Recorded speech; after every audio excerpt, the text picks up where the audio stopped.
Good day, everyone, and welcome to your weekly installment of Tsene with Pretoria Psychologists. In this week's episode, we will be focusing on anxiety and stress. With the global pandemic that we are facing, our nation and its people are indeed experiencing difficult and stressful times. Common experiences in terms of mental health, which are on the rise, include stress and burnout, yes, which can be experienced at the beginning of the year, as well as anxiety and depression.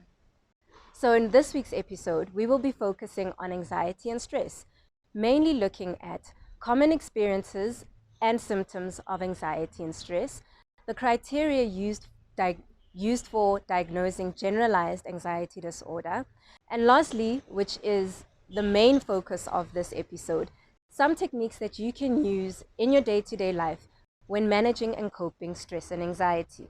So let's start with some of the common symptoms and experiences that relate to stress and anxiety. Now, it is important to note that as people, we are unique and different individuals.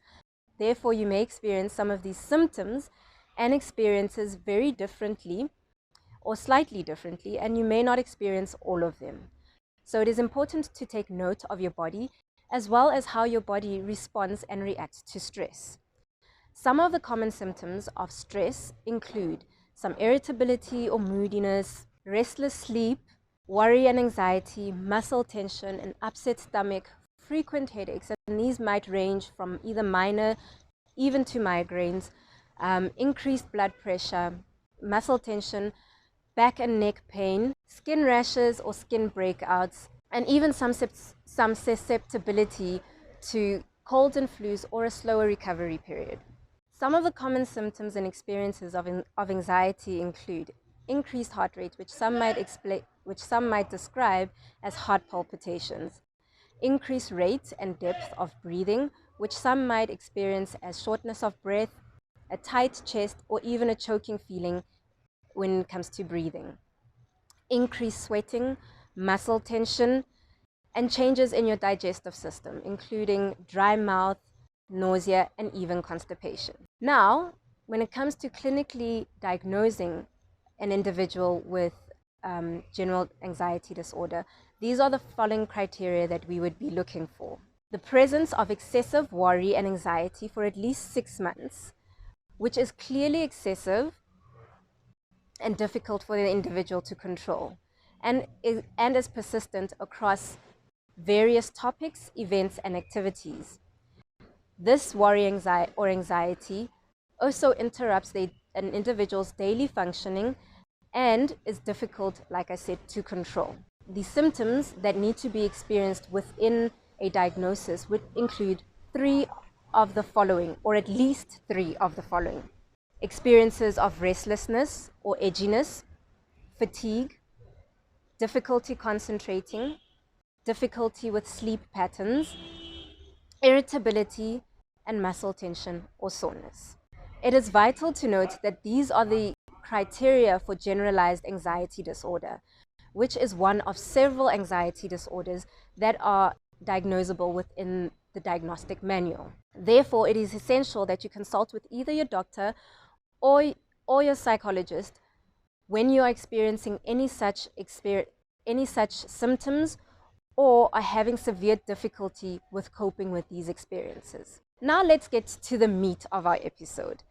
Some of the techniques that you can use in applying to these experiences that you may experience on your day-to-day life. The techniques that I'm going to share with you and guide you through are very simple and can be tailor-made according to your preferences, interests, as well as your personality. I will be sharing 3 techniques with you that you can use anywhere in your day-to-day life. They don't need to interrupt with your engagement with people or your activities, as they are purely located within yourself. The 3 techniques will also touch on different elements, which include breathing, visualization, or distraction and awareness. The 3 techniques are the triangle to pyramid exercise, the 5 senses exercise, and the heel top exercise. So let's start with the triangle to pyramid exercise. This exercise, which you will see on your screens, is basically an exercise that will be guiding you through your breathing. So as the triangle expands into a pentagon, take in one deep breath. And as it collapses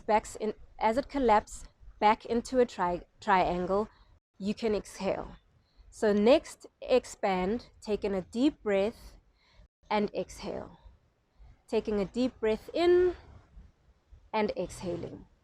This activity you can do anywhere. You can visualize it, or you can even have it on your phone and be engaging with it on your phone, and no one would be the wiser to what you're doing. All right, so let's move on to the following exercise, which I have decided to call the 5 senses exercise.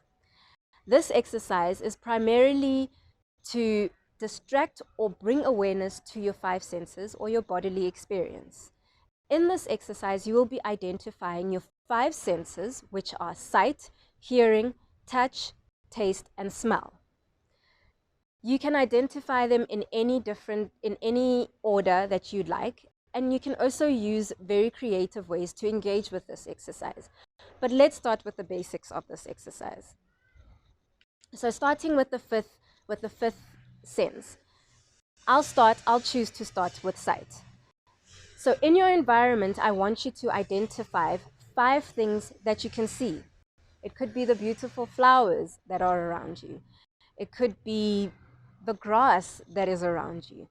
Any 5 things that you can visually engage with. Next, you move on to the 4th sense. This could be hearing.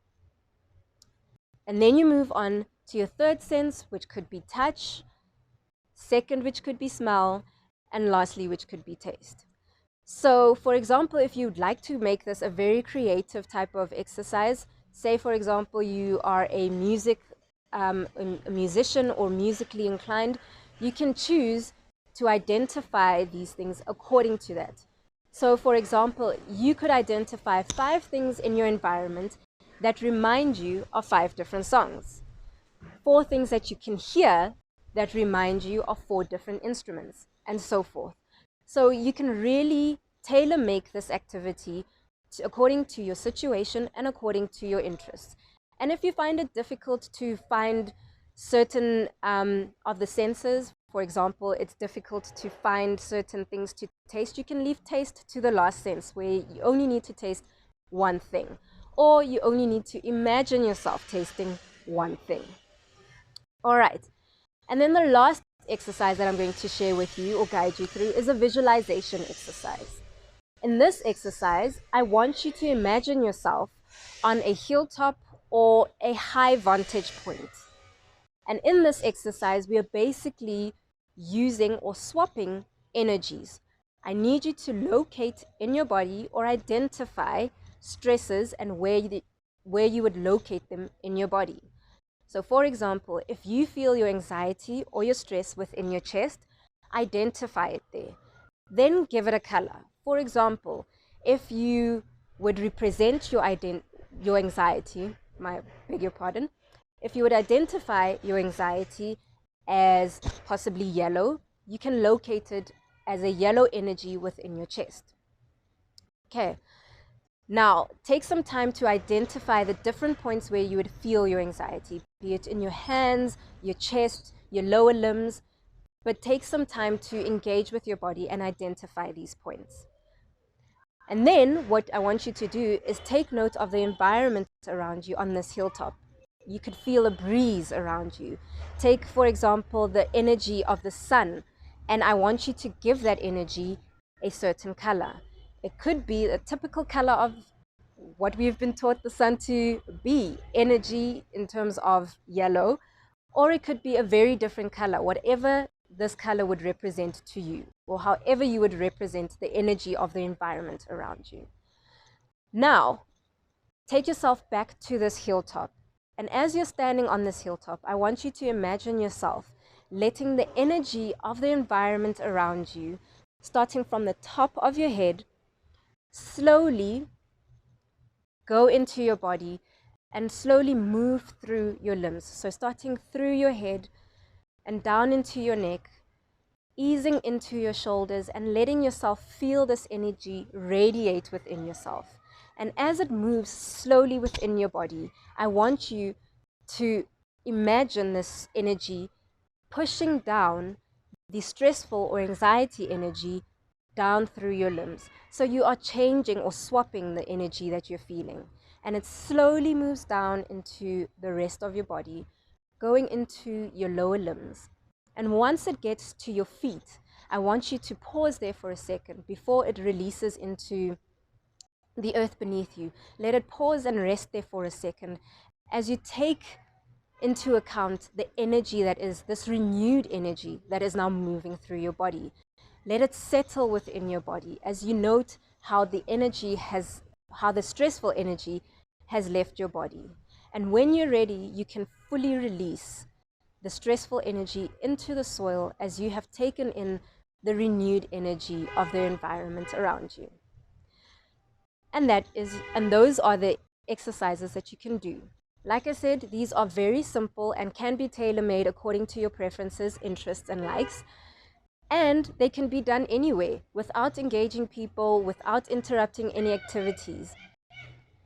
These exercises can also be used or you can use them pre-hand in terms of imagining yourself pre any anxiety experience or pre any stress experience and how you can use them.